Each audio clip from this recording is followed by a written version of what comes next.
السلام عليكم ورحمة الله وبركاته. الحمد لله. الحمد لله الذي نحمده ونستعينه ونستغفره ونؤمن به ونتوكل عليه أما بعد.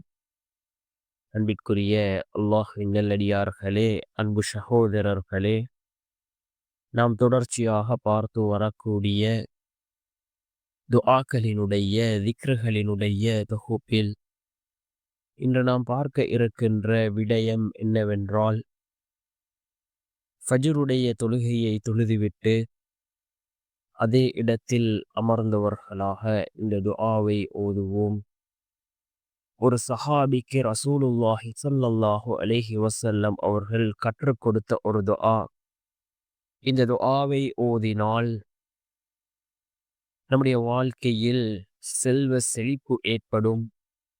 அல்லாஹ் நம்முடைய வாழ்க்கையில் பரக்கத்தை ஏற்படுத்தி தருவான். நம்முடைய சம்பாத்தியத்தில் அல்லாஹ் பரக்கத்தை ஏற்படுத்துகின்றான். ஏழ்மை வறுமையை விட்டும் அல்லாஹ் நம்மை பாதுகாக்கின்றான். அப்படிப்பட்ட மிகச்சிறந்த ஒரு துஆவை தான் நாம் இன்றைய வீடியோவில் பார்க்க இருக்கின்றோம். அன்பார்ந்தவர்களே, அல்லாஹ்வின் நல்லடியார்களே, ஃபஜ்ருடைய நேரம் மிக முக்கியமான ஒரு நேரமாக இருந்து கொண்டிருக்கின்றது. யார் ஃபஜ்ருடைய தொழுகையை தொழுதுவிட்டு அதே இடத்தில் அமர்ந்து அல்லாஹ்வை திக்ர் செய்கிறார்களோ, அல்லாஹ்வை நினைவு கூறுகிறார்களோ, அவர்களுடைய அன்றைய நாளினுடைய தேவைகளை அல்லாஹ் பூர்த்தி செய்து கொடுக்கின்றான். அதே போன்று ஒவ்வொரு ஃபர்தான தொழுகைகளுக்கு பின்னாலும் நாம் கேட்கக்கூடிய துஆக்கள் அல்லாஹ்விடத்திலே கபூலாகின்றது. அன்பார்ந்த சகோதரர்களே, அல்லாஹ்வின் நல்லடியார்களே, இந்த ஃபஜ்ருடைய தொழுகை மிக முக்கியமான ஒரு தொழுகை. ஒவ்வொரு நாளையும் நாம் இந்த ஃபஜ்ருடைய தொழுகையை தொழுதுவிட்டு திக்ருகளோடும் துஆக்களோடும் அன்றைய நாளை ஆரம்பித்தால் அன்றைய நாள் முழுவதும் நமக்கு வெற்றியான நாளாக அமையும். அல்லாஹ் நமக்கு பாதுகாப்பை வழங்குவான்.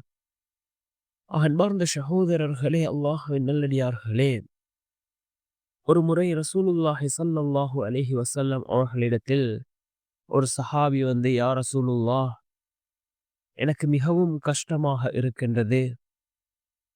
என்னுடைய வாழ்க்கை அதாவது ஏழ்மையானதாகவும் வறுமையானதாகவும் இருக்கின்றது என்று நபி அவர்களிடத்திலே கூறிய பொழுது, அந்த சஹாபிக்கு ரசூலுல்லாஹி ஸல்லல்லாஹு அலைஹி வஸல்லம் அவர்கள் இந்த தஸ்பீஹை கற்றுக் கொடுத்தார்கள். அந்த சஹாபி இந்த தஸ்பீஹை ஓதி வந்தார். சில காலம் கழித்து வந்து கூறினார், யா ரசூலுல்லாஹ், நான் இந்த தஸ்பீஹை ஓதினேன்.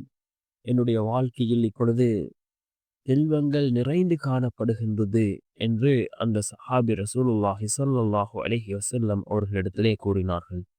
அவ்வாறு அந்த சஹாபிக்கு ரசூலுல்லாஹி ஸல்லல்லாஹு அலைஹி வஸல்லம் அவர்கள் என்ன தஸ்பீஹை கற்றுக் கொடுத்தார்கள் என்றால், சுப்ஹானல்லாஹி வ பிஹம்திஹி, சுப்ஹானல்லாஹில் அஸீம், அஸ்தக்ஃபிருல்லாஹ், சுப்ஹானல்லாஹி வ பிஹம்திஹி, சுப்ஹானல்லாஹில் அஸீம், அஸ்தக்ஃபிருல்லாஹ் என்ற இந்த தஸ்பீஹை அந்த சஹாபிக்கு ரசூலுல்லாஹி ஸல்லல்லாஹு அலைஹி வஸல்லம் அவர்கள் கற்றுக் கொடுத்தார்கள். நாமும் இந்த தஸ்பீஹை ஓதுவோம்.